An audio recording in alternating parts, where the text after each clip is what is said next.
Welcome back. It's Lionel, Tech Lead and partner at Westfall, and today I have a special bonus video for you guys. Okay, it's a tutorial and it's about using Docker. Why did I come up with this? Well, if you've been watching, I'm still wearing the same shirt. The reason is that I wanted to display the hip hop virtual machine on my PC or on my laptop here, and the best way to do it is with Docker. And I've already done this a few times, right? But I use it so infrequently because I code in the LAMP stack and I just run it off my LAMP stack XAMPP server, that seldom do I have to actually switch between different kind of operating systems and stacks.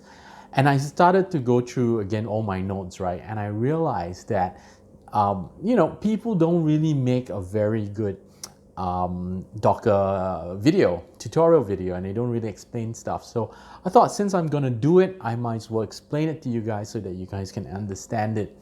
Now, I'm not gonna cover everything about Docker. I'm just gonna cover one functionality, one usage, and this is the usage. So here's my problem, right? I am running right now my development PC, and I want to load the hip hop virtual machine, right, by Facebook. That's like an operating system, some sort of compiler that runs Hack, which is a version of PHP. Now, obviously, I've got everything installed in my computer. I don't want to mess all this kind of stuff up. I don't know what the requirements are. So one way, this is the problem, right? What could I do? So one way is I could go out there and buy myself a PC. A brand new laptop for that would be very expensive video to do. Number two, I could get a droplet on DigitalOcean, run it from there, web into it, pay them, $5 a month.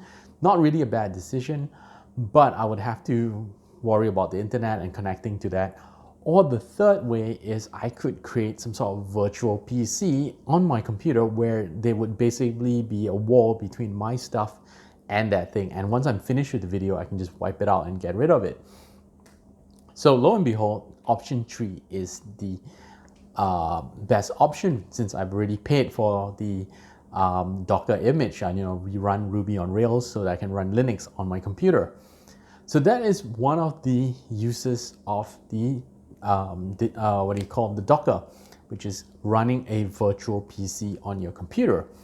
Now, one more benefit of it is, instead of an entire virtual PC, they're gonna use a lot of stuff in the kernel or in the layers, right? So you don't want to redo everything. You want to have using some form of the systems that are still in there, and then just virtualize the other part of it. So to give you an example of that, imagine I'm freaking out of the house, but imagine that I wanted a room outside or my garden, right? Totally different room made of a container. Now, I don't want a new kitchen, I don't want a new bathroom, I just want that room. So I plug it in. So while I enjoy the new construction of this container, I use the water and the electricity from the existing house. And that's exactly what the container is. So before we go into exactly the coding of Docker, I thought I needed to explain how Docker works in some of the definitions. This is the part that really stumps everybody out, including myself. That's why I'm doing this video. First and foremost, let's get the definition right. So the first thing that you know is something called a DockerFile. So I ran through my kitchen, or whatever this place is in the kitchen, to see whether I could have some props to actually explain things very, very in detail. So here is a box of tea, okay? Twinings actually. And in this way, whatever this tea is made out of, right, that is the DockerFile. So it could be black tea, it could be Chinese tea, it could be chamomile tea. What the DockerFile is basically an instruction to make the Docker image, or in our case here, the Docker image is the tea bag, right? You fit whatever you want into the tea bag. This is your image, right? So this is the embodiment of actually creating something. Right now, all we've got is a bunch of instructions over here and the image. The next thing after that is you want to create an instance of this Docker file, and that is the container. This is a container and it's been filled, and this is actually a live instance. And if I had many cups of water, right? I could create many different kinds of container, right? So the last thing, right, is this question I always wondered. Why not put the sugar inside the Docker file? Why put it inside the Docker Compose file, right? So Docker Compose is the instruction that says put the tea bag, put milk, put sugar. And you could also put sugar inside the Docker file. Why not put sugar in here? And no one actually explained this, so I came out with my own reasoning that it's very easy to put things inside the Docker file. Very easy, but it's very hard to take it away. So if I wanted, no sugar, and this thing came with 3-in-1 with sugar, I couldn't remove it. It'd be very difficult.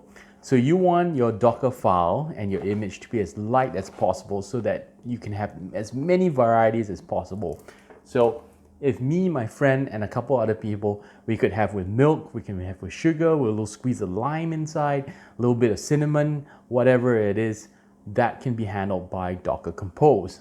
Okay, so that's just a overall. I'm going to put it on the screen. Now let's jump into it. Okay, so as I was saying in the earlier section, here's my description, and there's the image and a container and the Docker file, and this is my diagram. And we're basically creating an image, getting instructions by Docker Compose, and then creating a container. So at the end of the day, we are making a tea, and that's from the Docker file. We're not going to use that too much. I generally don't create Docker files. What we're going to do is we're going to use a Docker Compose to grab a Docker file online and then create a tea from there. Okay, and those are the instructions, and we're mainly focusing on the instructions themselves rather than the Docker file. So once you have cleared with this, now let's go ahead and start doing some code. So you can get the Docker. The first thing you need to do is install Docker, so you can get the Windows version. I like the Windows version. And one point here is that you've got to enable Hyper-V.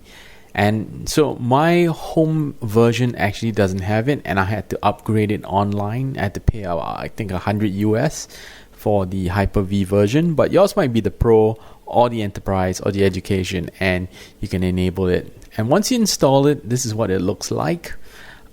Over there you can see I have one PHP image already, and you just basically launch it like a Windows application.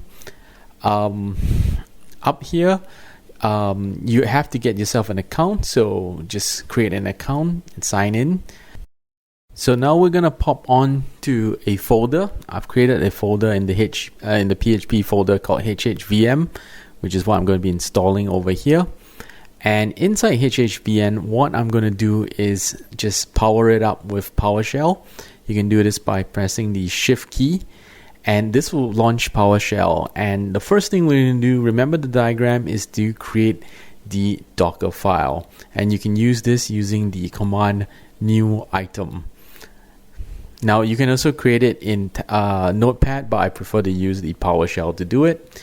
And there it is, called DockerFile, capital D. And that's just the recipe. Nothing too much about this Docker file. We're just going to make it a little specific for ourselves, meaning that the one that they have for HHVM actually just involves me deleting the folder inside the virtual machine and replacing it with the source folder.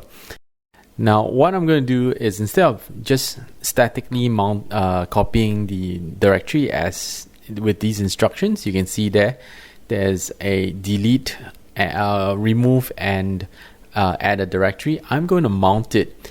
So what we're going to do is that the top of the Docker file actually tells you which recipe to get. So the recipes are all available on something called Docker Hub that hosts all the generic stuff. Remember, so this is the T, this is the basic stuff. So that's the HHVM. And we can go up here and actually look for it.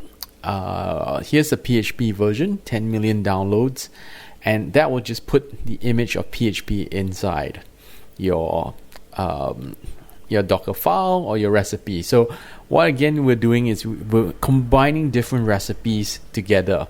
Okay, that's a little bit more advanced, but here I'm running the HHVM Pro Oxygen version, and that's just telling me go to Docker Hub, grab the Pro Oxygen version and put it into my virtual container, or put it into my T. So here it is, with all the instructions. It's running on Ubuntu, and we don't really need to bother too much about this. I mean, I'm just following the instructions from the HHVM website. So I don't want this again. I'm going to mount it so that I can change the files. So all I'm doing is just upgrading the recipe there and saying just delete everything in that folder. So that's a Linux command there, blah blah /star, and that just removes whatever is there, because we don't want to conflict with any of the files that we mount. Interestingly, it actually syncs them together, and we don't want that. And the final command there says expose port 80. So port 80, if some of you guys know, is actually the web server. So that's all we need for DockerFile. The most of the magic comes from the Docker Compose here. So on top we have the version, so version 3. That's the current version. I googled that one out. Then we're going to run a service called web, and we're going to build it, and build from dot. So that means look for the Docker file inside the current directory. If you don't specify it, that's where it's going to start looking for. The next thing we're going to do is going to mount the port, so port 8001 to 80.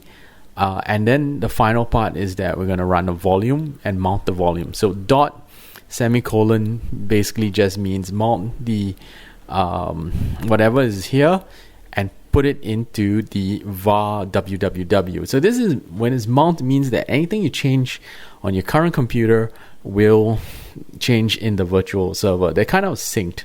Imagine Dropbox synced or that kind of thing. Why it's 8001 is that my port 80 is currently being used by my XAMPP folder. So sorry, my XAMPP server. So that's why. And all you have to do is run docker compose up. So the command is docker compose. You don't have to worry too much about the docker command. I didn't use a single docker command at all. What I'm doing is I'm just copying docker compose, and docker compose is going to do all the work for us. And all I'm doing here is I'm copying the example of the hack language and putting it into an index file. And you notice it's PHP. And we're just going to run this file in my virtual server. So my browser is going to pretend that it's actually accessing a remote server. I'm just going to change here to show you that this is indeed changed. That's HHVM there. And all I have to do is docker compose up. And what up is doing is that it's going to go in, grab the image, build the image, and then from building the image, run the docker compose XML file, and then make me a cup of tea. And here you can see the image that's been created, and immediately the container or the cup of tea that I have got, all from one command. So you really only have to worry about docker compose. And here you can see the text there, hello world testing, HHVM. Now let me assure you if I changed anything. So that's the Docker file running into my recipe. The image, we don't really touch that too much. And then we run docker compose, and that creates my container. So down here, again, relooking, it's all about docker compose. And that's the end of this tutorial. All right, that's the bottom line.